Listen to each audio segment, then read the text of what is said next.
Bandwidth for the changelog is provided by Fastly. Learn more at fastly.com.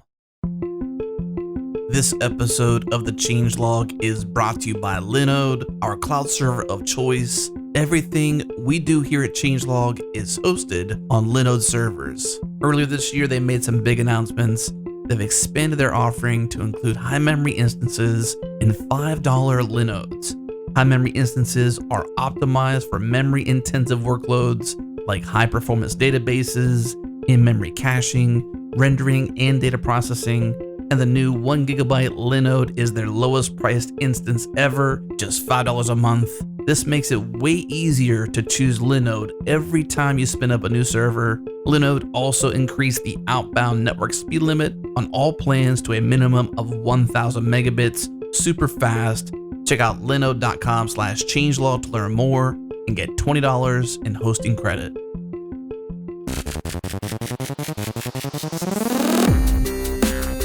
Hello and welcome to the Changelog, a podcast that gets to the heart of open source technologies and the people who create them. Myself, Adam Stacoviak, and my co-host Jared Santo are talking to Matt Biilman and Chris Bach about JAMstack, a new way of building websites and apps that deliver better performance, high security, lower cost of scaling, and a better developer experience.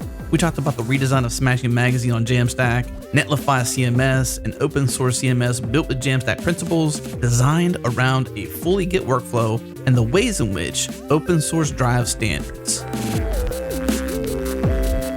And we're back. We're talking about the modern web, JAMstack. Now, Jared, I literally just learned about JAMstack from you in the pre-call because I hadn't even heard about this. This is so new. It's that new. Well, I just learned about it about a month ago, which was kind of the kickoff for this show when there was a post published called Smashing Magazine just got 10 times faster. And we're going to dive into that. We're going to talk about JAMstack. We're going to talk about CMSs, CDNs, Netlify, all sorts of fun stuff. But first, let's welcome our guests, Matt and Chris. Thanks so much for joining us. Thank you. Thanks for having us. So I suppose I should set the stage a little bit since I arranged this call, and I'm very excited to talk to you guys about this. But we have a lot of moving parts to this conversation. There's a lot of actors. So you're going to hear JAMstack, which is kind of like LampStack or MeanStack. Only I look at it as up a layer, whereas those are referring to specific technologies like Linux, Apache, MySQL, PHP. The old LampStack. JAMstack is up a layer. It's not speaking to specific implementations of technologies, but it's more of the idea of JavaScript APIs and markup is what it stands for. And the general idea is ship static pages and decorate them and build on top of them with JavaScript and maybe first party, maybe third party APIs. We'll get into that. So there's JAMstack. There's also Netlify CMS, which is an open source project. It's a CMS, which comes from Netlify, the business, the group. That's where Chris and Matt are from, co-founders. And we're also going to be discussing Smashing Magazine and the recent redesign, March 2017. They relaunched. It's in beta right now. You can check it out at next.smashingmagazine.com. Brand new design, brand new technology stack, off WordPress, and really a bunch of other tools, and onto a custom thing built in JAMstack style. Guys, is that a good foundation, or did I mess anything up there? I think that was pretty spot on. Yeah, I mean, the Netlify open source CMS is a Git-based attempt at bridging the gap, and this is the JAMstack is really all about enabling the decoupled way of approaching things, the journey away from monolithic apps. So yeah, I think you nailed it pretty good.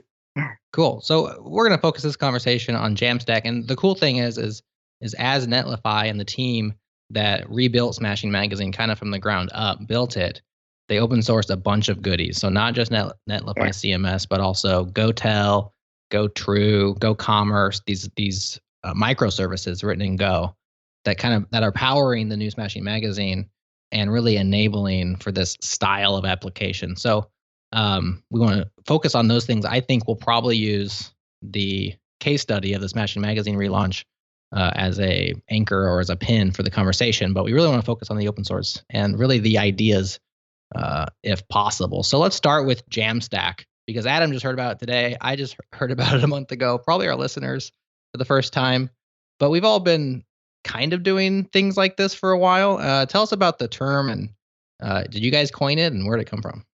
It was actually like I think the first guy that said the word was a friend of mine, Andreas Stebjørnsen, who works at Uber. And it sort of came around because, as you mentioned, like it's not really something new, right? It's something that people have been doing in different ways, like starting to really decouple the front end and the back end. We've seen like a huge growth in the space of static site generators and build tools. There's the huge growth in just general front-end build tools like Gulp and Grunt and Webpack. There's the whole tendency around progressive web apps and so on. So it wasn't so much that the JAMstack was like we invented something and started doing something completely different. It was more a question of all these people starting to essentially build websites and web apps with a new architecture without really having a good nomenclature around it. Mm-hmm.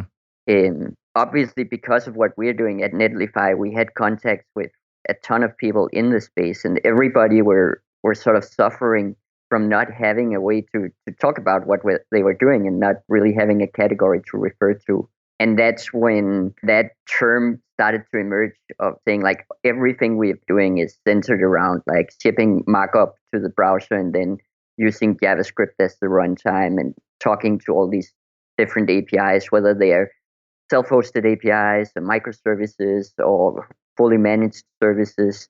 It's like that's the core architecture. And seeing that people are really starting to build with a set of constraints, that means you start saying we will decouple the front end and the back end completely and rely on pre-building as much as we can in markup and serving that directly. Mm-hmm. But then using JavaScript in the browser as the main runtime and talking to these different very encapsulated services. And that's sort of when the term came about and started to be a useful nomenclature to talk about this category and this architecture. So as I was saying in the intro, the JAMstack does not dictate technology choices in terms of how you go about it. So the J stands for JavaScript. Of course, that's a technology. So it does, but it's not at the level of a framework or a toolkit. No. Correct? Exactly. It's very true when you said that the stack has sort of moved up a level, right? Mm-hmm. I feel that it's really about this journey away from the monolithic workflow, right? Where you have these apps where you have to run everything at a time. And we're seeing that they became more and more bloated, less and less performant, have more and more security issues. Malware is becoming $100 billion industry. 7% of all sites are hacked. At Netlify, we get 60 million requests every month, alone starting with WP admin, that are just malware saying that if you happen to have a WordPress site installed, we'd love to infect it.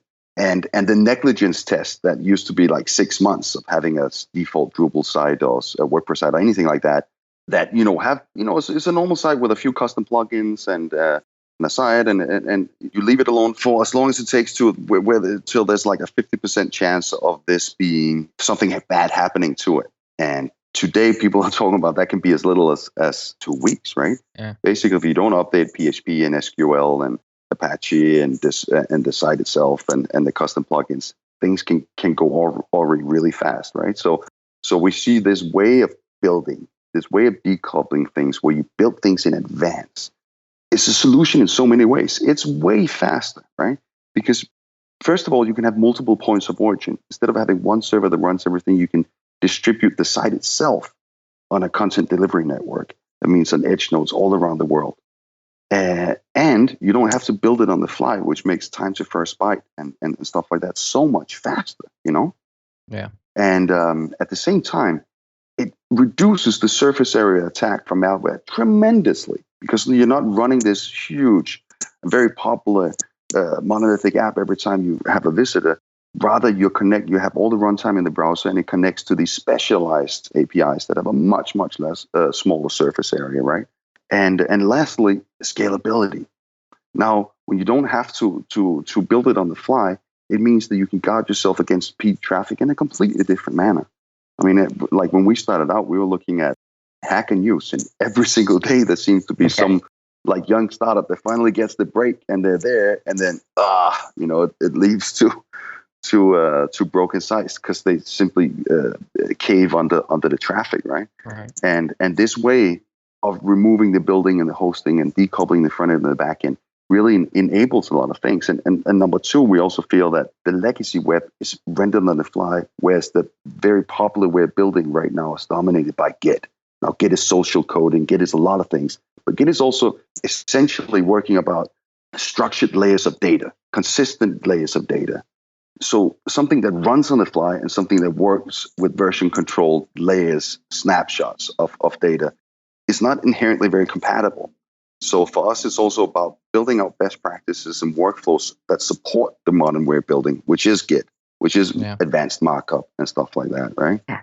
And then we saw this trend of 5 years ago, front-enders, they were cutting out PSDs. I know it's putting it up a little bit square, perhaps a little coarse, right? But still, it was. I worked with a lot of front-enders that were cutting out stuff in PSDs, converting it into HTML, and then sending it off for application for implementation. Mm-hmm. And today, it's really you have front-enders that are not front-enders anymore. They're web developers. We should think about that nomenclature as well because they're doing advanced markup. They're compiling. The JAMstack is all about enabling them to close the loop without having to send something for implementation into a monolithic app with everything that comes there, right? So it's sort of a broad mission. And then we just felt like talking about static sites made very little sense because first of all, it's not static at all. It's just that the dynamic part has moved up the level. Okay. So now it's going on by runtime on client sites, right? Sure. And it wasn't very fair. And then of course, there's also a negative connotation with a term like static that didn't do this movement justice at all. And when people were calling us and saying, okay, so let us explain our stack. And then they spend 10 minutes describing what really is the JAMstack, right? Which is this modern way of Git-centric way of working on one side and then using API microservices on the other side. And they were looking to get, viable workflows as far as publishing and use of CDN and all those things goes. So for us, that's just the JAMstack, right? And it's not proprietary in any way whatsoever. It's just it's a little bit easier way of talking about things. And it really is about, trying to introduce some best practices. Yeah, I like that. Get everybody speaking the same language. Exactly. Yeah, I always remember Thomas Reynolds from Instrument, who's a technical director there and built Middleman. That's one of the static site generators that we've seen some really cool projects built with. But just with the term static, I remember him telling me they had just at Instrument built a major project based on Middleman. And he was like, this is a project with 200,000 lines of code in Ruby. It makes no sense to talk about it as a static website, right? Right. It had a whole layer of publishing static JSON as an API that could be consumed by JavaScript client side and so on, right? Super complex project.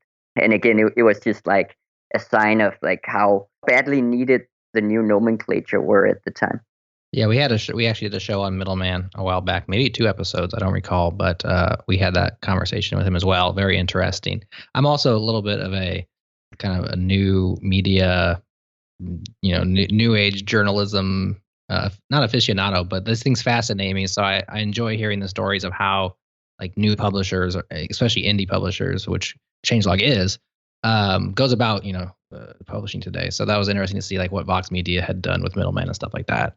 We should probably point out, because I said there's the CMS, there's also Netlify the business. Yeah. And it's worth noting that, while all these technologies and ideas are not proprietary, very much you guys have skin in the game of people doing this style of application. Can you tell us about Netlify and what it is? Netlify is a broad automation platform. So really it's an attempt at a custom infrastructure, which is a CDN that's built out virtually on top of a bunch of different providers and provides instant cache validation, high cacheability, and atomic deploys. Enables a lot of the logic that used to be on the server side, but brought straight to the edge nodes. And because we have that, then we're able to build out a bunch of features on top of it and then wrap it all up in automation. And what's really the idea here is that developers have a place where they, in a few minutes, can get all the best practices, custom domain, HTTPS, continuous integration into Git, and a post-process site that's globally distributed. And then we scale, of course, that for businesses that it also wants to get all the performance benefits and the security benefits and so on and so forth, but from the JAMstack, right? And that's Netlify as a business. But what we strongly believe is that everyone is better off by not rendering on the fly, by not using these monolithic apps. So for us, it's very, very much about pushing the category forward. And that's why we're so engaged in open source. And that's why we also did, I'm sure we'll get back to the whole smashing project, which was all about saying, we'll invest heavily in building out these microservices as long as you guys agree that we get to open source it with everyone else. Yeah. Because we do believe that that's how standards are pushed, right?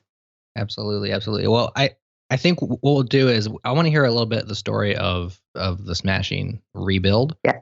We're coming about 5 minutes before our first break. So if one of you can give us the quick summary of what happened, the 18 months, the things that had to be developed, if you could do that in 5 minutes, that'd be great. On the other side of the break, I do have some pushback on specific points. Yeah. Because I believe that, and you guys are all in on this, it makes total sense that you're very bullish on it. In engineering, there are trade-offs, and there are many situations where the JAMstack doesn't necessarily fit very well. And I think we should talk through some of those. I think it'll be fun. Absolutely. To go through a few of the finer points with you and have a conversation. So who wants to try and just give us the background of where smashing was, why JAMstack was selected, how it was built, and that whole thing? I think Matt can do that because it really started with an article, an appearance at a conference, and then the whole thing went from there. Okay. Yeah, I tried to give it like a quick version of the story, right? So I got asked to write an article about static site generators back in November last year. 2015, actually. 2015, yeah. I wrote an article called "Why Static Site Generators Are the Next Big Thing." And when I passed Smashing Magazine, the first draft, of course, one of the points was about like how performance can be a lot better with this approach. So Vitaly from Smashing immediately pushed back and say, like, that's fine, but you need to also really compare static site generator build site with a highly optimized WordPress site that uses like all the caching plugins and so on. So what I did was that I took Smashing Magazine itself that very much fit that bill, did a static scrape of it and put it on Netlify, and then just ran a common speed test against it, and showed that it would be 6 times faster on average if it could live directly on a content delivery network, right? And I put that back in the article, and I must admit, I kind of expected Vitaly to be like, yeah, we're not going to publish that, right? Makes us look bad or something. But he was totally game and just put a check mark on it and published the article. And then that article became the article in all of 2015 on Smashing Magazine that got the most engagement. And based on that, they asked me to give a talk about this new stack at Smashing Conference in San Francisco in April last year. And I gave my talk there essentially about the JAMstack. And after that, the founders of Smashing came over and said, like, so we saw these numbers, right? And we've been looking at this. What would it take if we wanted to put all of Smashing Magazine on Netlify? What would it actually require? So we sat down and really started looking at, like, what would it actually take? And one thing we could see was that at the time, their system consisted of, like, Smashing Magazine is not just articles, right?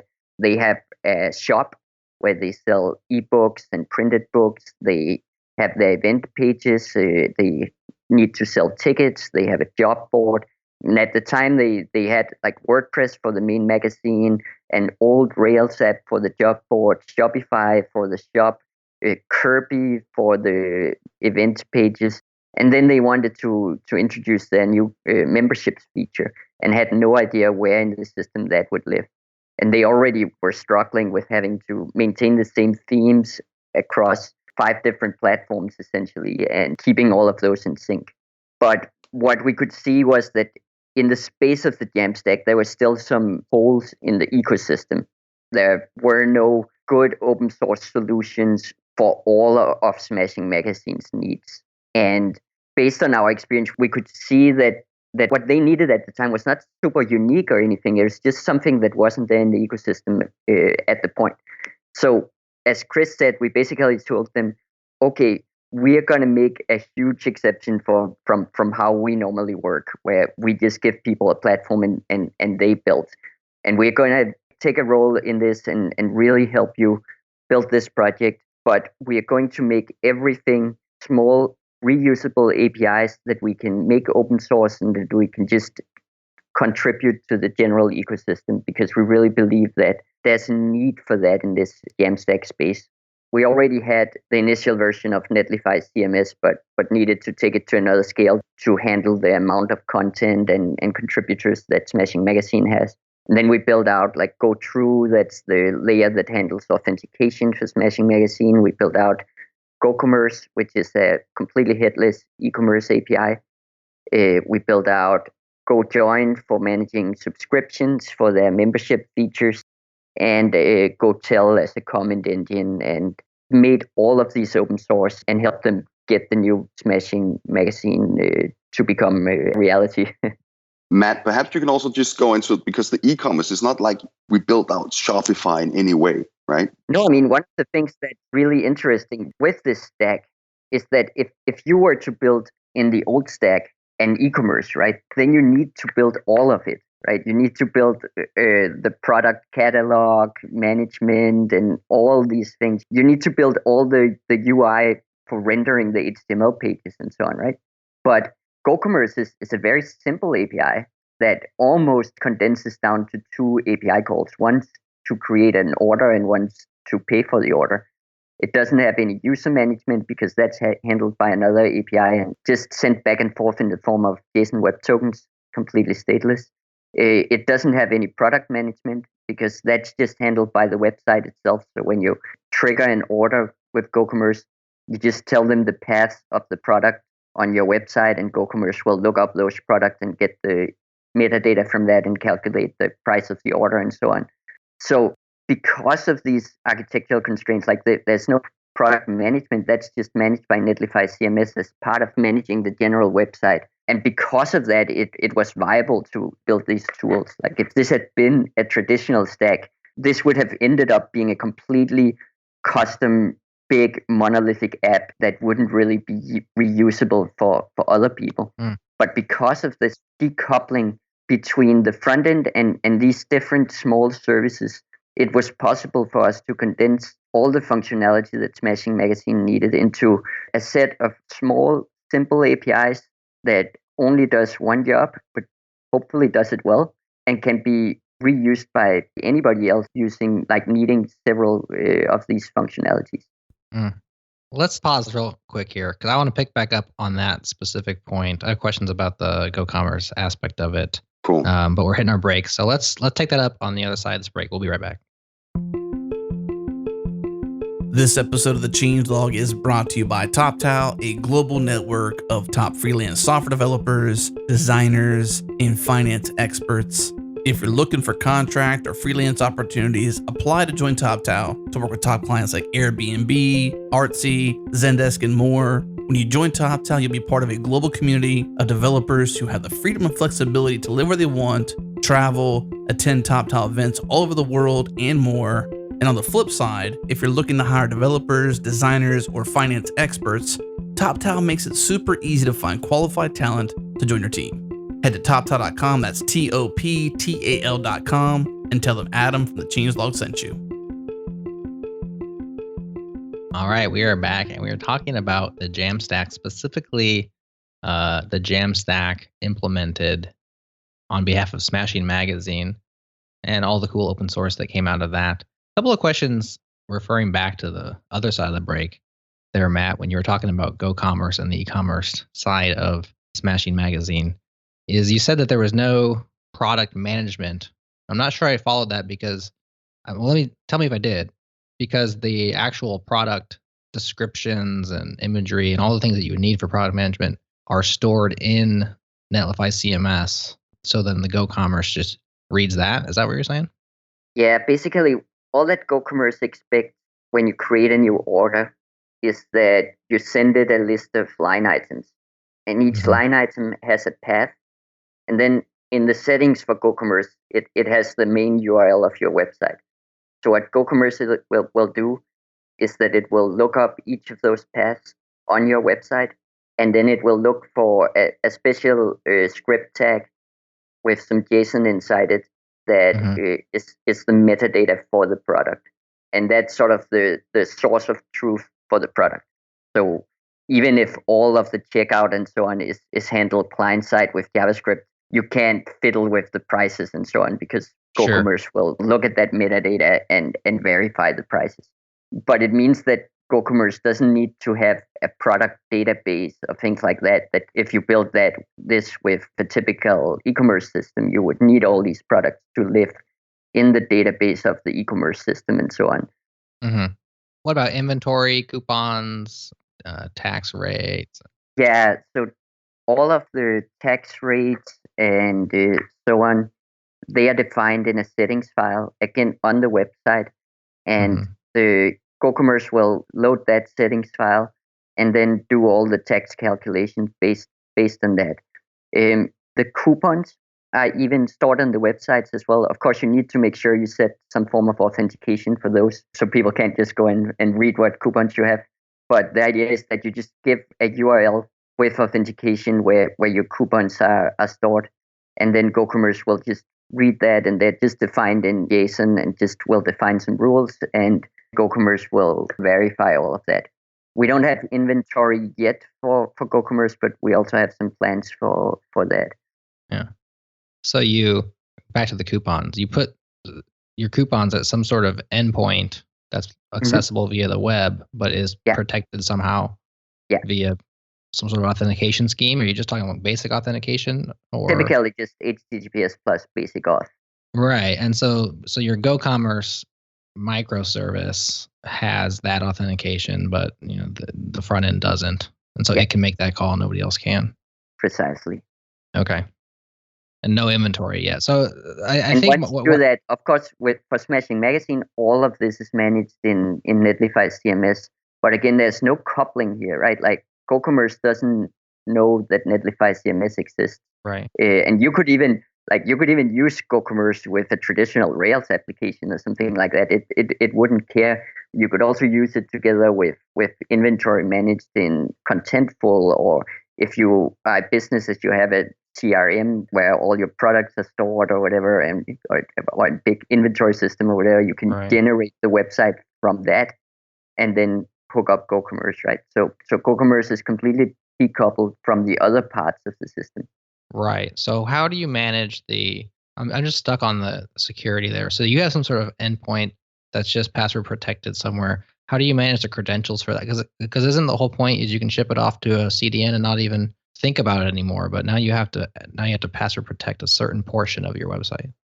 Well, depends a bit on your CDN how easy that is.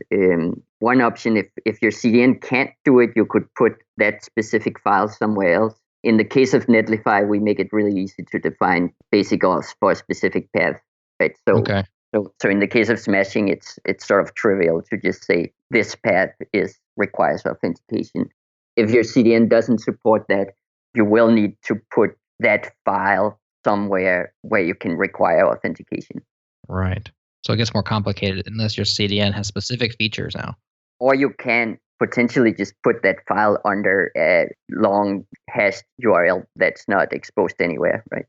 You just hide it? Yeah, essentially. I mean, in the end, if you use a very long, like with enough cryptographic complexity that no one will ever be able to guess it, if you use that in a URL and it's not linked to anywhere and not exposed in any sitemaps or anything, then that will work as well. Yeah. Maybe, I mean, perhaps if you're selling t-shirts and stuff, but it depends on, I guess, it's just risk versus reward, I guess. I'd certainly put that in 1Password too, so I don't know about that. I'd definitely need a link somewhere, so it might actually get clicked from some point and exposed. Yeah, you would try to. I just feel like that's a slippery slope. Yeah. And for a bigger setup, like I would absolutely recommend using basic auth. Yeah. And of course HTTPS. Right. So moving a little bit aside from that, one thing that's struck me with specific, and we'll move off of Smashing here in a minute and talk more about the CMS because we'd like to. But one thing that struck me is, Chris, you said that like building monoliths is a problem, and like these big systems that all have everything in them and dynamic rendered. And with this system, now you have microservices. But wasn't Smashing Magazine already? I mean, one of their problems was they had too many little things, right? They had a Ruby-based shop. They had a WordPress-based blog. They had a Magento and then later a Shopify-based. They didn't have a monolith, right? And that's part of the problem with the monoliths, that you can't really mix and match them, right? So if you're in Shopify and Shopify can't drive your magazine because it's not really a publishing platform, then you can't really just use Shopify, right? And if you're in WordPress and the e-commerce features there are not really up to par with what you want, you can't really use WordPress for the whole thing, or you have to go with using WordPress for everything, and then you're sort of stuck in that world. Their problem was not so much that they had different services involved, but that it's with the monolithic approach, you can't really mix and match those services. Whereas with the JAMstack approach, they can just build one front end that talks to all these different services, right? But all of the design layer and theming layer and all of that is in one place. So that's like you're saying they basically had 4 monoliths. Yeah. And it's better because, I mean, your code has to live somewhere, right? So this is like move your monolith to the front end, like microservices on the back end, decouple those, and then couple it on the front end where it makes the most sense, because that's where your styles and that's where your layouts and that's where all the things need to be shared. Yeah. Okay. Precisely. Yeah, exactly. I mean, the whole point again is getting away from having to build everything every time someone visits, right? And of course, you can optimize against that to some degree by putting stuff in front of it. But at the very end of that, you still have your HTML, you still have your time to first byte, you still have the basics that are running on your own server somewhere, right? Yeah. And that's what we want to gate. And we're working, I guess we'll get back to it as well, but Sarah Swaden was talking a lot about, she was the front-end developer for Smashing Magazine. And she talked a lot about how that workflow, how like anything you push to a pattern library is instantly live. Like the style guides are actually working, right? So because she wasn't sending anything off, what she was implementing was the site itself. But I'm sure we can talk a little bit about the Smashing Magazine case later. Right. Let's talk about what came out of it. So we've talked a little bit about GoCommerce, a very simple microservice for transacting. There's GoTel. So because they had comments, there's GoTel. You guys had to invent a lot of things. GoTrue for auth, as well as Netlify CMS. One point that I would just make around this idea of JAMstack is it's not that you're removing complexity, you're just pushing it into other places. And lots of times that complexity goes into other people's pockets, so to speak. So you're using services, and whether they're services that you write or third-party services, which is the case for like Algolia, which is being used for search, or many people use Discuss, if that's how you say it, or Discus for comments.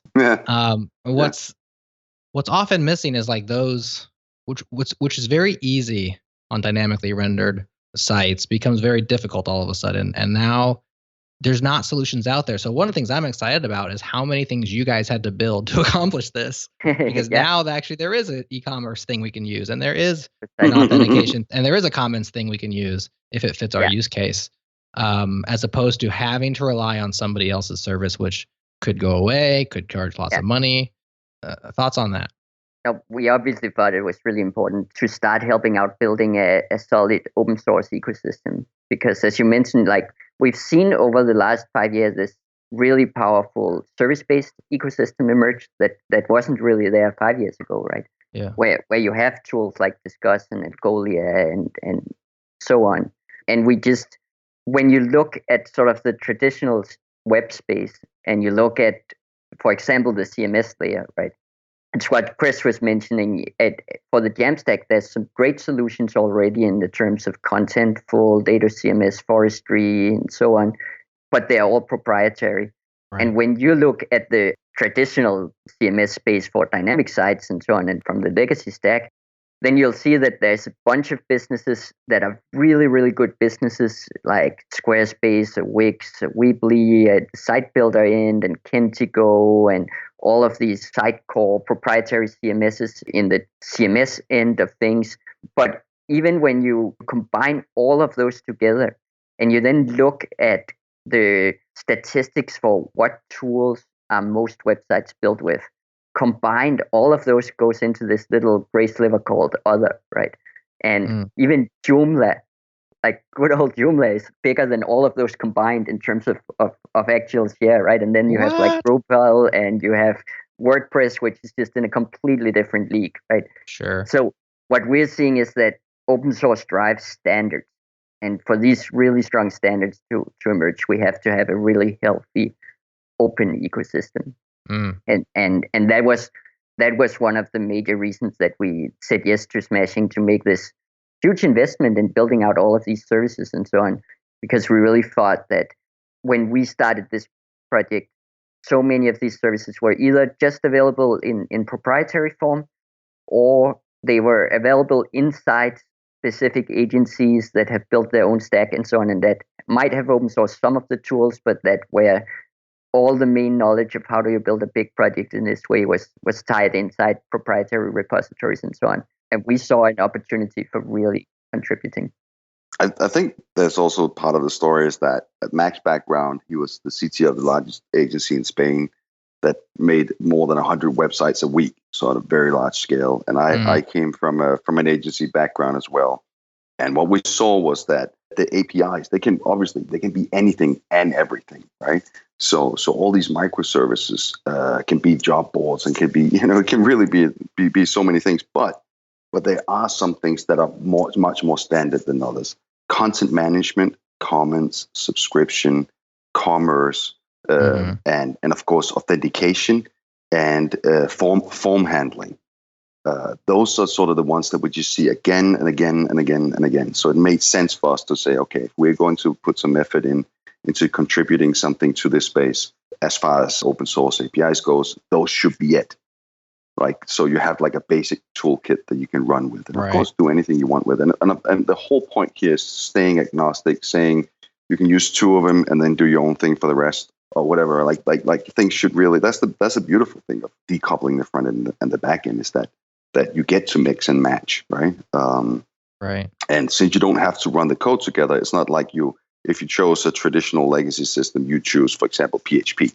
And that's just the end of it. Like when I was in agencies, I often had, there was a CMO or someone that said, okay, we want to use the EG WordPress because that's what we're used to updating. And that's a fine, and there's a lot of good reason for choosing it besides that as well. But the point is just that no matter what, I had to go back to 10 developers and saying, okay, now we're coding in PHP because, that's just the name of it, right?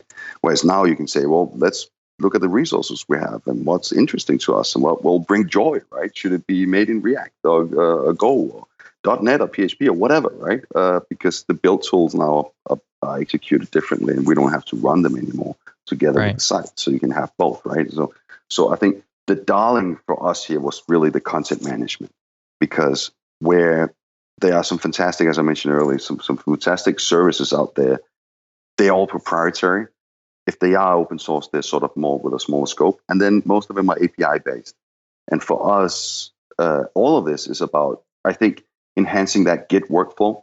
And so everything we do, whether it's open source or if it's part of the business, we always measure ourselves with how does that play into the Git workflow for developer. And I think that the CMS, Matt was the one who saw the opportunity of saying, okay, what if we did a Git-based CMS? What if this was actually just like a single-page app that was built tool agnostic, would work with any site generator, but then just work with consistent layers of data in Git? Because then it's a one-to-one, right? It's not something you make work with Git, but it's just part of that workflow.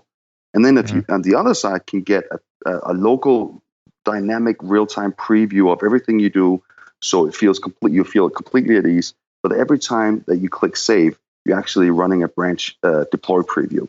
And every time you say, okay, that looks fine, you use rich text editors. It looks completely like anything would for a content editor that isn't a developer, and whatever they're used to from a legacy point of view. But when they click publish, then it just merges into master behind it, right? So it's like so far you had to choose, right? Okay, so CMS, obviously we can all agree that's a no-brainer. It's not for developers. The developers would rather just write the code, right? The CMS is an extension of the code that really just enables content developer writers, right? And so far you really had to choose who are you catering to, right? And we thought that maybe, just maybe, you can have that where you can get both. We can have a developer workflow that isn't compromised, but still you stay in Git. This is your workflow. This is how you do things. This is how everything plugs in. And this is how you collaborate with everyone else. But you also cater to the end users as far as content editors go, right? And I think that's the really important thing here. And that's also, where we're getting a lot of contributors already that are taking this and running with it for their own use cases, which was exactly what we were hoping for. That's the key point that I think that Adam and I were missing as we discussed this before the show is Netlify CMS that came out of this.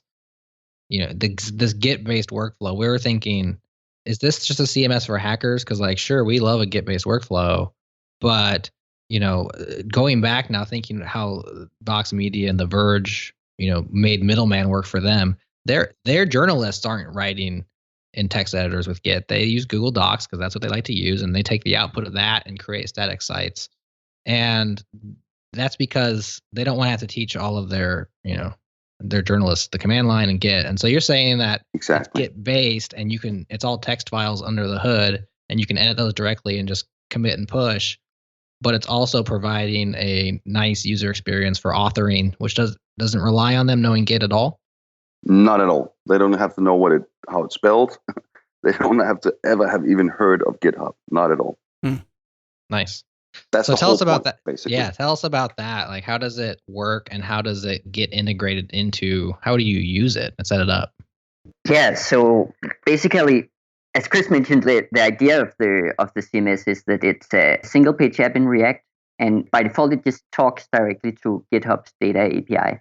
So the way you set it up is that you essentially just have to include two files in your final website. One side is an index.html that we give you that just bootstraps that just loads the React application. And typically you'll put it in a folder called admin as the index file. So when you go to /admin, it loads the CMS. And then the other file is a YAML file, config.yml. And that's simply where you configure how is your content structured for this specific project. So the CMS in itself doesn't care what you use your content for, or how it's published, or what kind of static site generator you use, or if you're even using a static site generator, right? You could use it to manage anything you want to be persisted as structured content in a Git repository. It has a core abstraction called collections. So all content is organized into different collections. And then right now, at this moment, collections can be persisted in two different ways.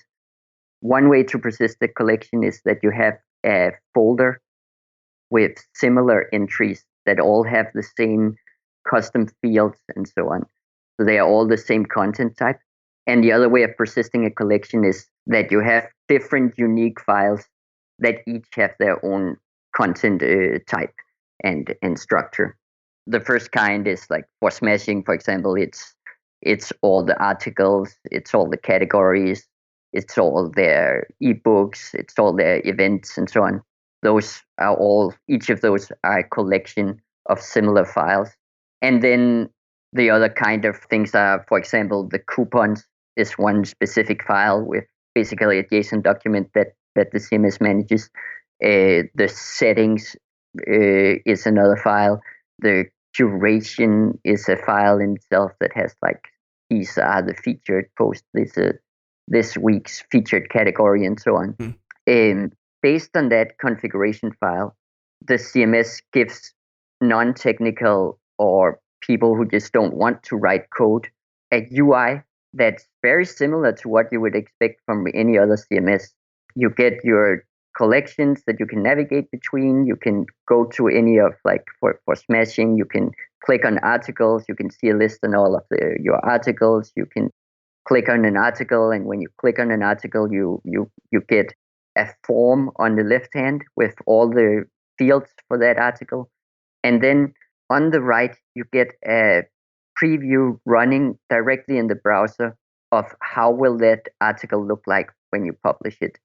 Similar to if you've ever used Ghost and you've used their Markdown editor, just instead of being completely unstructured where you just have a title and a Markdown body, in Netlify CMS, you can have any kind of structure of your data, right? So for smashing, you might have a title and an SEO description and a main image and a summary and then the main post body and so on, right? But as you type, you will see a preview on the right side of how will this actually look like once we hit publish. And then the beauty of the system is that as an editor, you just go in, you maybe create a new article, you write that whole article, and then you hit save. And instead of saving that article in a database like in WordPress, it will create a new pull request in Git, create a new branch with that article with those changes, and create a pull request. And you have like a Trello-like dashboard where you can see all the pull requests in process, right? But again, completely abstracted away from the Git terminology of pull requests and so on. It's really just like, here's your draft, here's the one that are ready to review, here's the ones that are ready to publish. And once you hit publish, the CMS will merge in this pull request, and it just supposes that you have some kind of system that handles rebuilding the site every time that happens. And of course, we think Netlify is, as a platform, is a pretty awesome solution for that, but it's not a requirement at all either. So I've been kind of silent for most of the show right now, but curious if I got this right. So all the collaboration still happens in the Netlify CMS admin area, whatever that is, where that lives. Yeah. Although you could still collaborate on GitHub if that's where it was hosted, or Bitbucket or wherever you can host your Git code. So the idea, though, is for the collaboration to take place inside the CMS, not inside of GitHub or at all. Yeah, precisely. But you could if you wanted to. But you still can, right? And that's one of the beauties of it, right? That normally one of the parts have to compromise, right? If you use WordPress, then the developers have to give up on a Git-driven workflow and so on. And now all content is just in some binary blob in a database. Don't get version control or anything like that. And it's a very separate workflow for how the developers work with all of the themes and everything like that, right? And if you just use like a pure, like you just go all out, just use Hugo and GitHub, well, then the content editors have to compromise, right? Like suddenly they have to learn how to interact with Git and understand the concepts of pull requests and so on, right?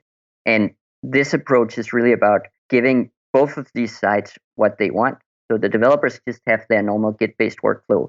And as a developer, you can still edit the content directly in your text editor if you want, and completely ignore the existence of the CMS if you prefer that. But as a content editor, you can, on the other hand, completely ignore the existence of GitHub and text formats and all of that, and just work in the CMS, use a rich text editor, and hit publish. Let's, we're up against our next break, actually a couple minutes past, but let's break here. And when we come back, we'll kind of talk a bit more about workflow and then maybe throw some hardball questions at you.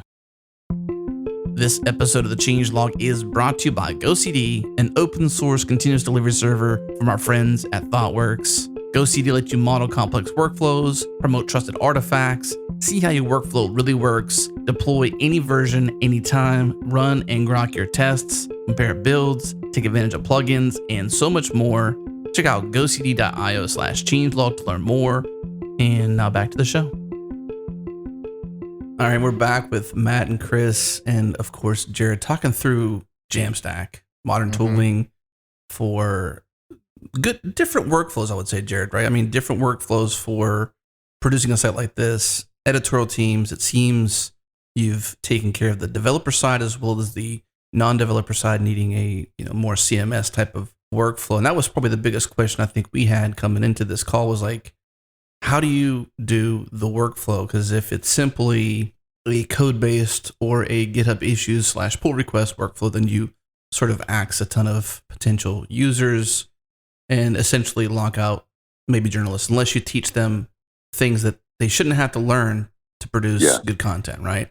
And so it seems you've solved that. Although I would potentially throw in an argument of maybe it's kind of like lack of focus in a sense, but I'm not sure I would term it that, but that's the only way I can think of it, is that you've got basically two ways you could do it. So maybe you have some collaboration in GitHub, and maybe you have some collaboration around a article where you essentially have to force people to choose a path, right? You wouldn't want, or maybe you're actually inheriting some of the issues and some of the collaboration happening on a GitHub type place to sort of allow people to choose their own path or use both. How does that work in the CMS? Like, do you, in this dashboard, Trello-like dashboard of the editorial workflow, you see collaboration on GitHub or whatever you're using to host your code? How does that work? We tend to see collaborations in both places, but as the CMS matures, we see more and more of the collaboration around content move into the CMS layer, and then the collaboration around design and code and those changes happening in GitHub. It's very powerful, though, that the two are tied together, right? Because often when you make design changes, being able to just always work with the real content and so on is also part of it. And getting the same guarantees for the content that we're used to have as developers for our code, that you can always run git blame, right? You can see at any point, like, who made any change at any time to any piece of content. How did it look like before? You can always reverse a change. You can always see a snapshot of, like, how did your website look like at any specific point in time, for example, right? All of these things are really powerful. We're trying in the CMS to also lean as much as we can without getting too tied to a specific platform on features like pull requests and so on that are not just Git, but are also tied to GitHub, or hopefully in the future also GitLab and so on. Like right now, the CMS backend requires GitHub, but we have a pull request in process to support GitLab as well. That's exactly what I was going to ask to clarify. Is it a Git-based backend or a GitHub-based backend? And it sounds like right now it's GitHub, but that's not the end goal. No. We want to support a broad solution of Git backends. But right now, like, GitHub is still far ahead of the curve in terms of their API for interacting directly with commits and trees and things like that. But we are, on the one hand, working with using the current GitLab APIs to let the CMS work with that. And then the guy that made that pull request has also opened an issue on GitLab itself around enabling some more APIs to get the integration even tighter. Yeah. I have to admit, I've always longed for this type of CMS where you could have what we've known for GitHub, being able to have a site that's a static site generator feel where you can actually use the code, write in Markdown, whatever your workflow is. But then you sort of lost that CMS approach, which allowed you to autocomplete tags and have all these extra fields and features like you're talking about that Smashing needed. And so I've kind of always longed for it. It always seemed like this pipe dream, so to speak. Like, who's going to build that and will they actually succeed? And it seems like we're talking to the people who may have done it. We're working on it, at least. Doing our best, but yeah, that was exactly what we aimed to. The things like that, I guess, right? I'm assuming that in terms of editorial workflow, when they're writing content, it's written to a Markdown file, or is it written to JSON? Do you have control over that? What's that like? Yeah, you can control that. So internally, the CMS has a concept of formats, and you can set the format either for a collection or for a file. And right now, we support a body with front matter that will typically be like a Markdown body, and then front matter in either YAML or JSON or TOML. Mm-hmm.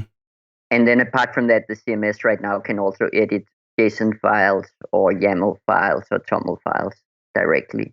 And it has this concept of a format. So the idea is also, like, from the beginning when we built the CMS, we thought a lot about making it an extensible system where for a specific project, you can add things to it. So we're planning on exposing that formatting abstraction. So for a specific project, if you had some weird internal format or whatever, you could write a little formatter that essentially needs to implement two methods, from file and to file, where from file just takes a string and returns a JavaScript object of structured data.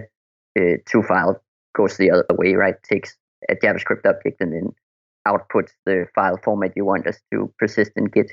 So the CMS from the ground up is built with these abstractions in mind that lets you adapt it to a lot of very different use cases and to be very flexible. One thought I'm having here as a developer is I sure hope I can have my content and my code live in separate repositories. You can do that if you want to. Because does anybody else not want, like, just fix the spelling error on article number 47 in your Git history? Like, the people who are using the CMS side of it, I just feel like there's a lot of commit noise that would come into your Git history.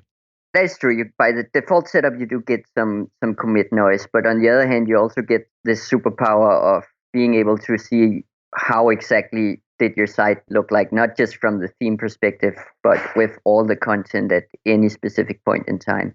But again, the CMS doesn't care about what you do with the Git repository. So there's also nothing stopping you from creating a separate Git repository for the code and a separate one for the content, and then just manage the content one with the CMS.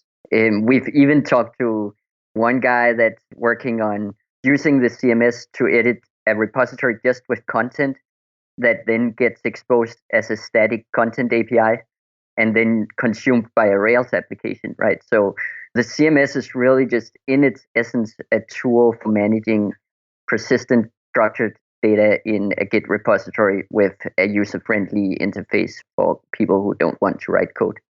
What's the state of this thing? Is it? I know you'd mentioned that you've kind of broken your own rules, so to speak, as a service to say, yeah, Smashing Magazine valuable.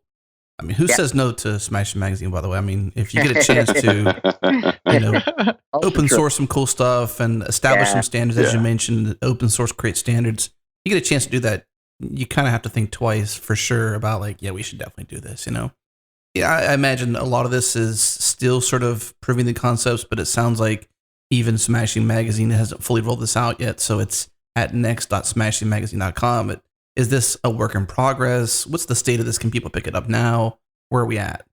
So we are starting to have a lot of people picking it up, and we're starting to have even the first external maintainers on the CMS that are not part of Netlify. We've been using it internally for a long time in production. So if you go to netlify.com, you'll see that we have a very active content strategy with lots of blog posts and site of the week and documentation and so on. And that all, like, we've been dog fooding the CMS for a long time now and are using it there. Obviously, like, this is a work in progress. There's a ton of work going on, and there's a ton of improvements coming, and there's 10 open pull requests right now. So it's very much a living project, right? But you can start using it now, and for some use cases right now, it will be a really good fit. But it's something that we have developers on as well, right? Yeah. So we want to keep pushing this, and we have dedicated resources just for this going forward, because we think that it's it's worth it, right? And of course, if no one picked it up and no one wanted to contribute and stuff like that, then we would be we would have to say we were backing up the wrong tree. But right now, there seems to be a lot of interest for it. I think because of the reasons that we talked about earlier, of accommodating the Git workflow and still giving the content editors an experience that's not technical and so on. That this might be a real thing, right? So at least we're really psyched about it, and we keep going, and it can be picked up, and of course, anyone that wants to use this and share whatever they do around it, right? I think in general, with the modern front end stack, there's so many, like look at static site generators, right? There's so many custom Jekyll installs out there. Millions where people have done so much work around it, but either they're not comfortable or for whatever reason, it's not really open source. So where the basic tooling is open source, the workflows really aren't. So yeah, anyone that picks it up, we always, encourage it, of course, but we also really, if they want to share it with the world, then that's even more beautiful. And I should also just say that some of the things we're working on is just also to make it easier to pick it up, right? For example, writing the configuration YAML file by hand. Now we're working on like a UI for that and so on, right? We keep pushing to get the initial setup even simpler. And we'll probably also push to get more, like we have one starter theme right now. We'll flesh that out a bit more, and we'll launch more themes with the CMS integrated, just again to make it easier to pick up and get started with. Mm-hmm. So right now you still, like, if you want to use it, it's ready to use, and you can start using it now, but you need to be fairly hands-on. And of course, as we progress, it'll just get easier and easier to get started with it. Is there anything that in this conversation that was more Smashing Magazine proprietary kind of stuff that had to be built on top of, because you were obviously building this out? And is there anything that wasn't Netlify itself, Netlify CMS, I should say, actually? The only like the only parts that are proprietary to Netlify to smashing is the actual front end work specific to their design, right? Like obviously that's all specific to them. Then we had to write some scripts specific to the migration around like how do we get stuff out of their WordPress database with the set of plugins they're using and so on and into Hugo. And some of that is very specific. But apart from that, I would say that everything that Smashing is using is completely open and can be used by other people. That's something worth pointing out, which we haven't stressed much, but we should definitely give a shout out to Hugo, which is a Go-based 10x-ing generator that's super awesome. Friend of the show, Steve, is it Francia? You say his last name at Google. Who's been on GoTime just recently. I would go as far as saying that the Smashing project itself right now would probably not have been viable without Hugo, just because it's pushed the performance of static site generators so far. Mm-hmm. That all, like with all the articles and all the events and pages and ebooks and everything, the Hugo part of the Smashing magazine build for production build is a little more than 10 seconds. Oh. Yeah, it really is fast. What we did was also as part of that, and again, so people could take that experience and start using it themselves. We made a boilerplate that's also open source. It's called Victor Hugo, a boilerplate for Epic websites. But it basically packs in an asset pipeline and Webpack and so on. So you don't have to install that on the side, but it just works. So it is, of course, Hugo, but with a little bit of extra functionality there. So it's just easier just to get started. And then we're working on templates as well. We have a few templates already. Just, so people can start, with the CMS and Hugo and get something up and running as frictionless as possible.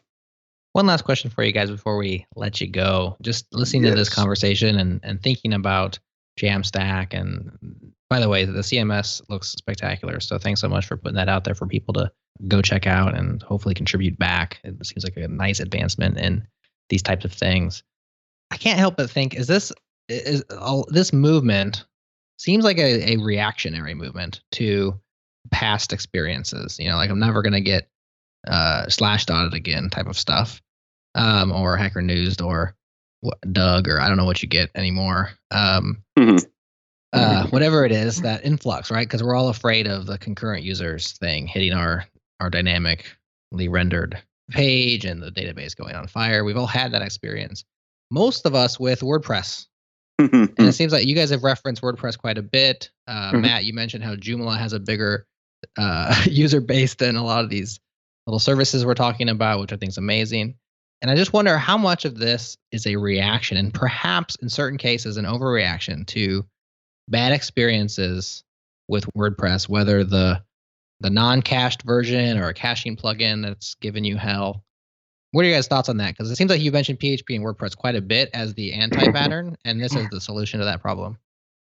Well, I think that's WordPress is easy because it's 27% of the internet, right? So it's an easy reference and people know it, and it's WordPress is just an example. There's a lot of monolithic apps out there, but it's just so people just sort of have a frame of reference. But I think there's a lot of answers to this because yes, one of it is a few years ago you couldn't build out your own CDN. A CDN wasn't accessible, right, for anyone else but the ones that could go and negotiate their own peering agreements with data centers all over the world, right? And now it is. So that also means that the performance benefits you get from working in this way are becoming really high, right? So you really get something out of it. And I think, but I think there's so many things. There's also the emergence of mobile making performance even more important than ever before. The malware issue is increasing, so that the pain points there are larger and larger every day. But I also just think that technology matures, right? First of all, JavaScript and browsers have matured to a point where it just makes a lot more sense the more you go on to use these external APIs. Even on most monolithic apps, you like Facebook comments, obviously hosted by Facebook. You use that API, so you talk to it from the client. You don't run your own comment section as part of your monolithic app anymore. So I think someone told me the other day there's more than 90% of anyone running a monolithic app will still actually have most of the things that need real-time dynamic updating be connected to from the browser to API. So it's sort of happening anyway. And then you have the Git workflow, right? Like Git is a real thing, and that way of working is I think it's a natural progression of saying, okay, that's not something that's happening. That happened, right? That is sort of the way that most people work with version control, collaborate around code, and accommodating that workflow as much as you can will just, that's also a natural development of that, right? Yeah. So I think that there's so many answers here, and there's a lot of planetary alignment here of microservices, of advanced markup, and Git workflow, of all these things that are sort of coming together, and all of a sudden being able to actually quite easily push to a global network, right? So you don't have to have that single point of origin anymore. And all of those possibilities are what's pointing the arrow, so to speak, right now. Yeah, I mean, I think when we look at specific points, the security point, I think there's a conflation perhaps there, because the advantage that you're getting by moving off of a WordPress or a Joomla to a smaller custom thing, whether it's a microservice or a slightly larger custom CMS, is because it's obscurity. It's because there's fuzzers out there hitting /wp-admin like crazy. In fact, Adam and I know this. We know this very well because we used to be on WordPress ourselves. Yeah. And one of the things Adam kept asking me is like, how do we lock down our ad? They're just trying to hit. They're hitting our admin at all times. And I said, well, the answer is you just get off of WordPress, and now you don't have that problem anymore. But we have for our site, we have a Phoenix powered, so it's Elixir CMS that renders every single time. It's dynamic. Yeah. We routinely have sub 50 millisecond response times. We have a very small footprint. There's the security. We have the obscurity now. We don't get hit. No one's coming after us. And so that's a little bit of a conflation, because I think you get that just by moving off of those things, and not because of the JAMstack in particular. The surface area, you say you have less surface area, I guess. I mean, there's still the same amount of functionality requires more or less the same amount of code. And so really you're just saying, well, this code lives over here now, and that code lives over there, as opposed to all in one place. So maybe you have more obscurity. Performance, anybody who has, can use Varnish can stay off of the, getting slash dotted. So there's workarounds for that. Caching is a thing that works. So that's why I say perhaps there's an overreaction in certain cases, but I do really like, the idea of, first of all, the Git powered workflow is very nice. I really like the idea of having freedom of choice each time you go to build a new section of your website, in the microservices term. But now you also have an orchestration problem. So there are trade-offs going on here, right? Of course, like any architecture will always have trade-offs, right? Like that's just inevitable, right? Like I'm obviously we're doing this because we think that the trade-offs are worth it. Are really, really worth it for a very, very large amount of projects, right? Then there's some projects where they won't be worth it, and there's some projects where these constraints are not a good fit. But I think from my point of view, and also as someone that sort of, before we started building Netlify, I was building a fully hosted content management system called WebPub, which was a dynamic system, right?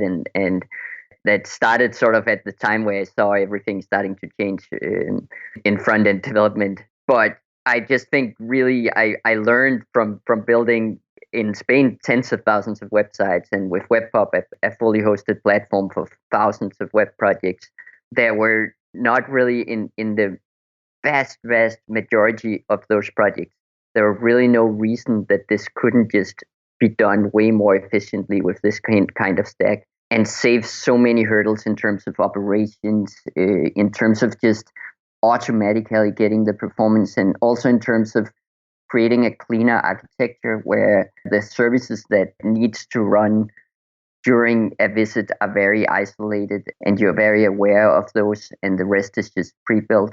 I think from my experience, this is a very healthy set of constraints. Also think that like what we see is that again and again, right? So you talk about obscurity, for sure.